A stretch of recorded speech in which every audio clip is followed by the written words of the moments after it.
Livro de Números, capítulo de Números 14 no Antigo Testamento, versículo 24 e o 28 também. Números 14, versículo 24 e o versículo 28. Você deve deixar a Bíblia aberta que a gente vai caminhar um pouquinho aqui nesse texto. Diga: a vitória é minha. Diga: a vitória é nossa.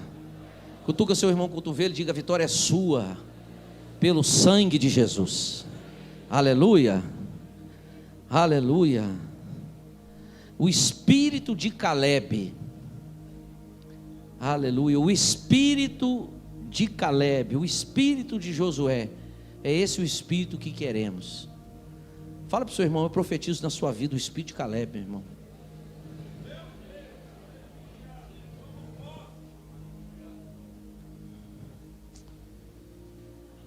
Diz assim o versículo 24: porém, o meu servo Caleb, visto que nele houve outro espírito, e perseverou em seguir-me, eu o farei entrar na terra que espiou, e a sua descendência a possuirá. Você pode ler agora? 1, 2, 3, vamos lá? Porém,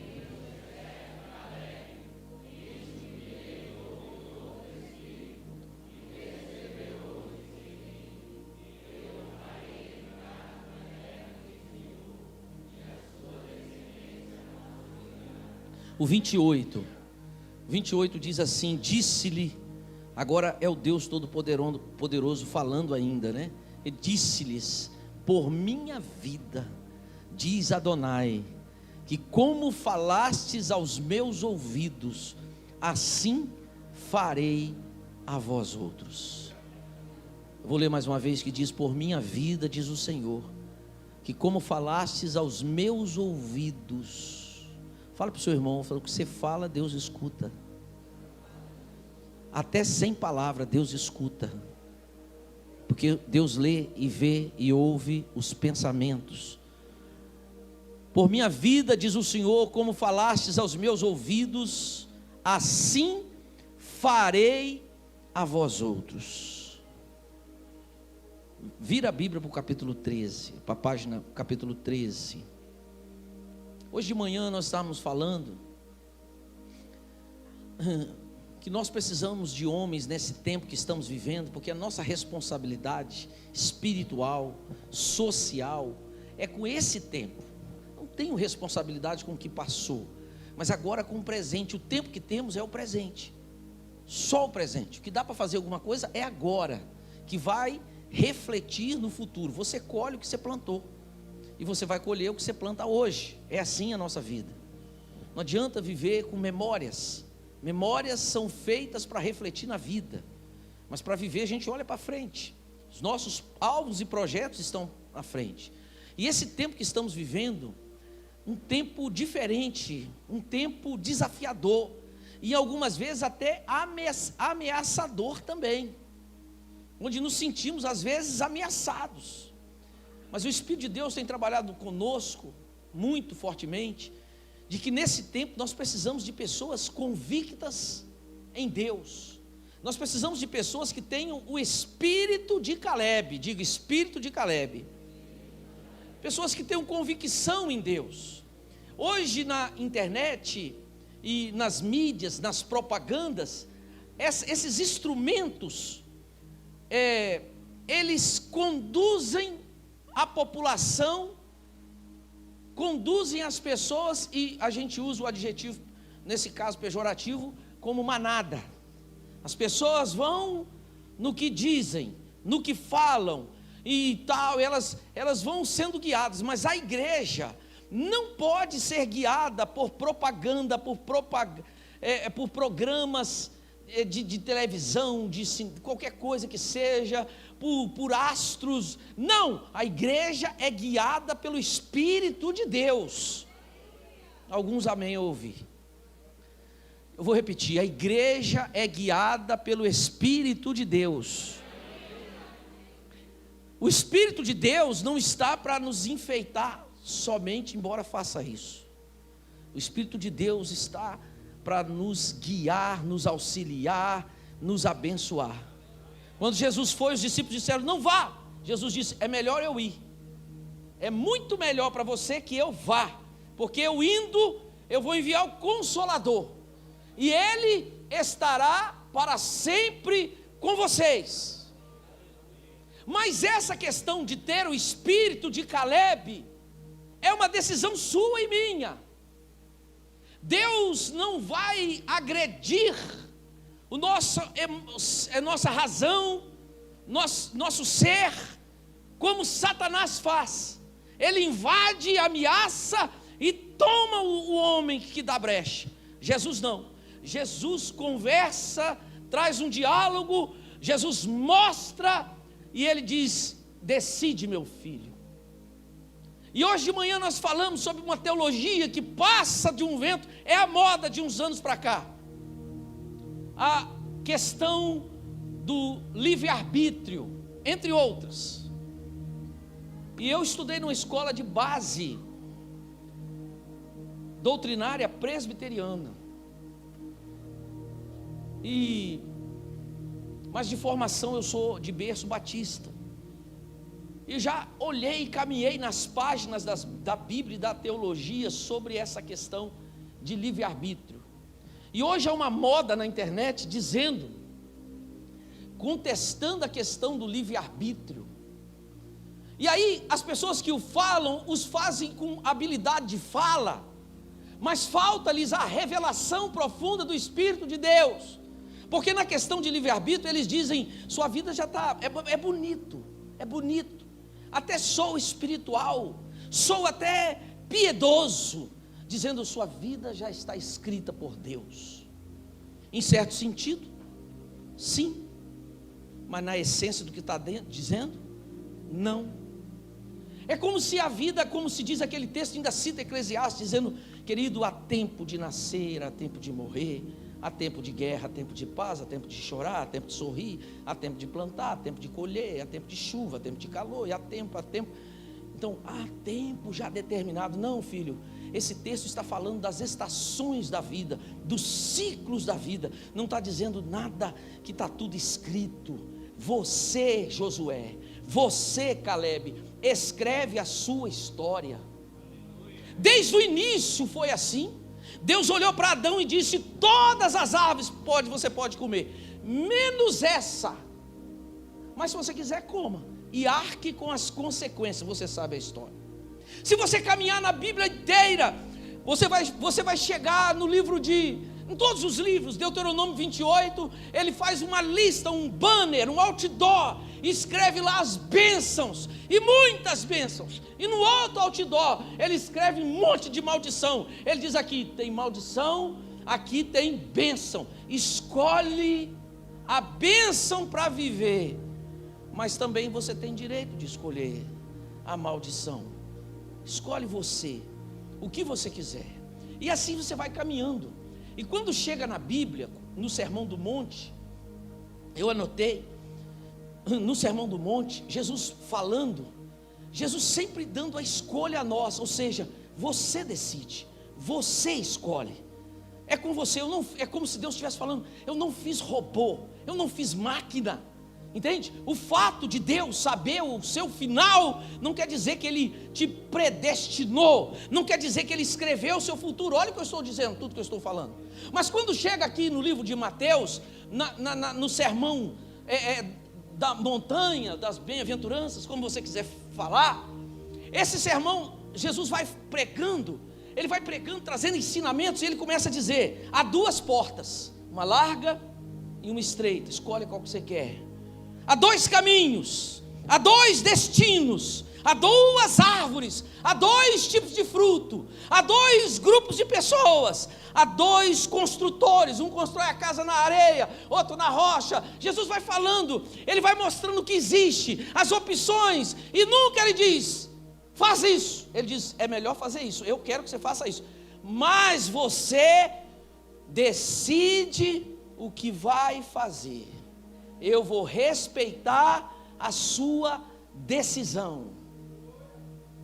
Ele diz: há dois solos, ele diz: há dois grupos de julgamento, há dois senhores. ele vai fazendo a aplicação do Evangelho no Sermão do Monte, e mostrando que é a sua decisão. E ele diz assim: filho, decida e viva as consequências, mas eu coloco a vida para que viva. Escolhe, pois, a vida ou a morte. No final do Evangelho de Mateus, de Marcos, por exemplo, Marcos 16, ele diz: ide por todo mundo e pregar o Evangelho a toda criatura. Quem crer e for batizado, mas quem não quiser crer, será condenado. Escolhe você. E nesta noite, nesse tempo que estamos vivendo, o desejo de Deus é que nós sejamos uma geração com o espírito de Caleb. Que você decida ser como Caleb. Que você se posicione em Deus como Caleb, como Josué, como esses homens que se destacaram. Se você olhar o capítulo 13, versículo 1, coloque na tela, por gentileza, Camila. Emily. Ele diz assim, que Deus fez uma reunião, chamou Moisés e disse assim: envia homens que espiem a terra de Canaã, que eu vou dar para eles. Cada homem da tribo de seus pais enviarei um homem, sendo cada qual príncipe entre eles. Deus disse: envie 12 homens para fazer uma pesquisa de mercado na terra de Canaã. Mas não envia qualquer pessoa, não. Envia os príncipes, envia gente de influência, envia gente que tem capacidade de fazer uma leitura completa sobre as coisas. Envia esses homens, e diz a Bíblia que eles foram. E aí Deus diz assim, que eles saíram do deserto de Parã e subiram. Eles eram cabeças das suas famílias, eles dirigiam suas famílias, mas eles não estavam preparados para levar a mensagem de Deus. Eles não estavam preparados para enfrentar a geração e trazer uma palavra de Deus. E aí dá o nome deles, todos eles. Versículo 17 do capítulo 13 diz assim: enviou-lhes, pois, Moisés a fazer uma pesquisa da terra, a espiar a terra, e disse assim: subi ao Neguebe, penetre nas montanhas, vai lá e vê como que é a terra, se o povo que habita nela é forte, ou se é fraco, se são poucos, se são muitos. Qual é a terra em que habito? Se boa, a terra é boa para plantar, a terra é má. Como são as cidades? Tem muros, se não tens, seus arraiais, suas fortalezas. Vai vendo a terra toda, o versículo 20, se a terra é fértil, se não é, se há matas ou não. E aí ele dizia sempre: mas tende ânimo e trazei o fruto da terra. Era aqueles dias, os dias das primícias da cega, né? das primícias da colheita. Assim subiram e espiaram a terra, desde o deserto de Zim até Reobe, a entrada de Arramate, e subiram pelo Neguebe e viram que viram até Hebron, estava ali. E começa a falar aqueles homens, e depois vieram até o vale de Escol, e dali cortaram as uvas, né, cachos de uva, e trouxeram 2 homens numa vara, como também romãs e figos. Se fala muito da uva, né? Mas eles trouxeram romãs, trouxeram figos, e o cacho de uva era tão grande, irmãos, que para não despedaçar, não coisar, eles botaram numa vara e 2 homens carregaram. E eles falaram: esse lugar se chamou Vale de Escol por causa do cacho que ali cortaram os filhos de Israel. E aí ficaram lá 40 dias, e depois eles voltaram. Eles voltaram trazendo o seu relatório. Olha o que eles disseram, versículo 26, caminharam e vieram a Moisés e a Arão e a toda a congregação, a igreja dos filhos de Israel do deserto de Parã, em Cádiz Barneia, e deram-lhe conta a eles e toda a congregação, e mostraram-lhe os frutos. O povo se alegrou e relataram a Moisés o que viram. E eles disseram: fomos à terra que nos enviastes, e verdadeiramente mana leite e mel, é muita fartura, tem prosperidade, é do jeito que Deus falou mesmo. Olha o fruto da terra. Olha o versículo 28. O povo, porém, aqui ele encerra esse discurso e começa: o povo, porém, que habita nessa terra é poderoso. As cidades são muito grandes, fortificadas. Também vimos ali Anak, gigantes. Os amalequitas habitam lá na terra do Neguebe. Os heteus, os ferezeus, os amorreus habitam na montanha. Os cananeus habitam o pé do mar e a beira do Jordão. E eles começaram a falar, mas a forma que ele falou incomodou Caleb. Então, 30, Caleb fez ele calar a boca. Diz: cala a boca, pare de falar. Diante de Moisés e diante do povo: olha o que você está fazendo. Ele diz: eia, porque nessa altura do campeonato o povo estava amedrontado, o Covid está aumentando, não sei o que, aquela opressão que nós já vivemos. Nós já vivemos isso. Mentira sobre mentira, ameaça sobre ameaça, e não filtrando. Não estou dizendo que não existiu, claro que não, você sabe o que eu estou falando. Mas ameaça sobre ameaça, opressão sobre opressão, mentira sobre mentira, e você abrindo a sua mente para ouvir aquilo ali. Então Caleb fez: cala a boca, não ouça isso. Ele diz: subamos e possuamos a terra, que certamente prevaleceremos contra ela. Porém os homens que com ele tinham subido disseram: ei, você não está vendo? Nós não podemos subir contra aquele povo, ele é muito mais forte do que nós. Esse aqui existiu mesmo, eu sei que existiu, eu peguei também. Fiquei vários dias tomando injeção na barriga, médico quis me internar, eu peguei também. Mas nunca foi como eles disseram. Existe uma luta espiritual e potestades. O mundo está em guerra, o Brasil está em guerra. O Brasil está em guerra, não se iluda. As potestades estão brigando, os principados estão brigando, os demônios querem tomar conta do Brasil e dominar. Ele já perdeu muitas trincheiras, como o carnaval e tantas outras. Há um jogo de poder. Você está vendo a maldade como ela está estabelecida na vida das pessoas. A Bíblia diz assim: um dia que você vê seu inimigo sofrendo, não diga bem feito, porque Deus está vendo. Ele pode tirar a dor do seu inimigo e jogar sobre você. Ele pode tirar os problemas do seu inimigo e jogar sobre você. Quem já viu isso na Bíblia? Pois está escrito na Bíblia.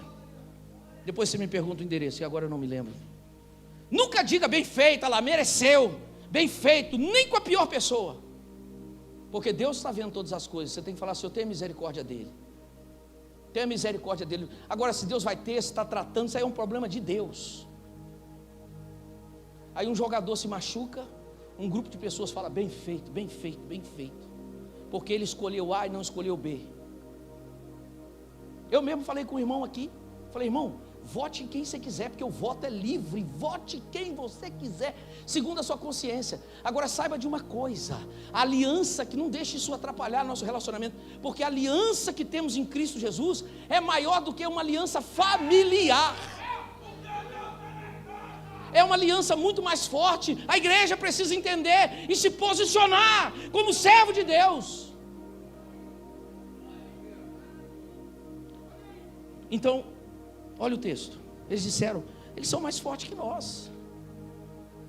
Versículo 32: e diante dos filhos de Israel inflamaram. Depois você já estuda essa palavra. Inflamaram a terra que havia espiado, dizendo: a terra pelo meio do qual passamos a espiar é terra que devora seus moradores. E todo o povo que vimos nela são homens de grande estatura, tudo gigante. Também vimos ali gigantes. 33. Os filhos de Anak são descendentes dos gigantes. Olha a visão limitada. Irmão, deixa eu te dizer: a maneira que você se vê vai determinar onde você vai chegar. A maneira que você se vê vai determinar aonde você vai chegar. Porque às vezes você vê Deus grande, mas você não consegue ver como filho de um Deus todo-poderoso. Às vezes a sua visão de Deus é ainda como servo. como escravo. Eu sei. Um dia tinha uma discussão na igreja, dizendo no livro de Coríntios, e eles diziam: eu sou de Apolo. Não, eu gosto mais de Cefa, eu gosto de Pedro. Não, eu sou de Paulo. Aí o outro diz: eu sou de Jesus, uma contenda de Jesus. Aí Paulo chega e diz: para com essa palhaçada, que você é desse grupo, você é do eu me importo, você é do louvor, você é do dia. Que é isso? Nós somos todos de Jesus. Aí Paulo usa uma palavrinha grega chamada rupereta. Paulo diz assim: quer saber? Eu sou, nesse contexto, ele diz: eu sou escravo. E essa palavra, ela significa escravo de galé. Era aquele escravo que era condenado à morte, ia para um porão do navio romano remar até morrer ao som daquele tambor, o ritmo daquele tambor, pum, pum, ele ia remando. Se aumentasse o bichinho tinha que remar, era o motor do navio. Tinha muita gente que morreu ali, acorrentado, não via mais o sol, não via mais a água potável, ficava ali. Paulo disse: eu sou aquilo ali para Cristo. Nesse contexto, dizendo dessa dependência, esse Espírito tem que estar sobre nós. Mas não se esqueça que o Jesus que nós amamos, que morreu por nós, quando disseram com ele: ensina-nos a orar, ele disse assim: então vocês mudam esse discurso, porque se orava assim: Deus de Abraão, Deus de Isaac e Deus de Jacó, invocando os patriarcas. Mas esse negócio fica assim: o Deus é dele, não é meu, fica longe. Jesus disse: ei, quando você for falar com Deus, chame Deus de Pai, se relacione com Ele como Pai. Hoje nós podemos falar Deus de Abraão, invocando a lei, Deus entende. Nós podemos usar muitas vezes na Bíblia uma linguagem poética, poética mesmo, igual falamos: ei, meu irmão, tenha o espírito de Caleb. Um tradicional se vê isso e fala: ei, o que é isso? Nós temos o Espírito de Deus, é verdade, mas eu só estou repetindo a Bíblia, eu estou ampliando pelo Espírito de Deus para você entender. Seja igual a Ele e não igual aos outros, é isso que eu estou falando. Seja igual a Ele e não igual ao outro. E eles inflamaram a terra, e ele diz assim, uma visão limitada. Irmãos, eu quero, em nome de Jesus, essa mensagem é para entrar em dezembro, e você olhar com esperança, porque a sua esperança não está na mão do homem, está na mão de Deus. Você entrar em dezembro com esperança, com expectativa, você olhar para 2023 e dizer: rapaz, não dá para ver nada, mas eu estou olhando para cima, a minha vitória vem do Senhor, Ele vai cuidar da minha vida, a minha vida está na mão dEle, ninguém pode me tirar da mão de Jesus. Ei, irmão, nosso prêmio não é terreno, nosso prêmio é eterno. Nossa conta já foi paga, e quem não tem conta paga vai ter que pagar, vai prestar conta. Tudo que o homem fizer, Deus diz em Gálatas: não se engane, de Deus ninguém zomba. O que o homem fizer, ele vai colher. Quem está plantando maldade?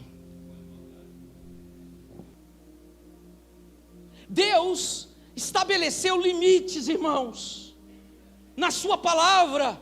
Quando alguém passa para cá, ou daqui para lá, já acende a luz vermelha e diz: ei, pode parar. Pessoas reprovadas, querendo ensinar a igreja. Pior, pessoas reprovadas em cima dos púlpitos. Que Deus tenha misericórdia de nós. Feche seus olhos, vamos orar a Deus. Senhor, tenha misericórdia, Senhor. Fala: Senhor, me dê o espírito de Caleb, o espírito de Josué. Senhor, purifica-nos, Senhor.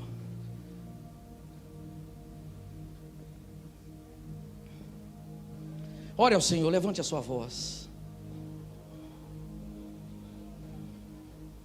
Ora balabaxere balabás. Senhor, tenha misericórdia. Dá-nos espírito de ousadia, coragem, intrepidez, olhar para frente com expectativa e decidirmos nessa noite a confiarmos no Senhor e vivermos uma vida de santidade. Aleluia, aleluia. Vamos cantar um louvor, cadê a equipe? Espírito de Caleb, espírito de Caleb. Ora balabachai. Fala com o Senhor: Senhor, me dá quebrantamento. Eu quero ser quebrantado, eu quero chorar na tua presença. Fala: Senhor, está 2 caminhos, hoje eu decido, Senhor, amar ao Senhor e viver para o Senhor. Ei, meu irmão, não tenha medo do amanhã, sua vida está na mão de Deus. Aleluia, aleluia. Diga para Deus: Senhor, eu não quero ser reprovado. Passe o teu sangue sobre a minha vida. Aleluia. Deus, eu quero terminar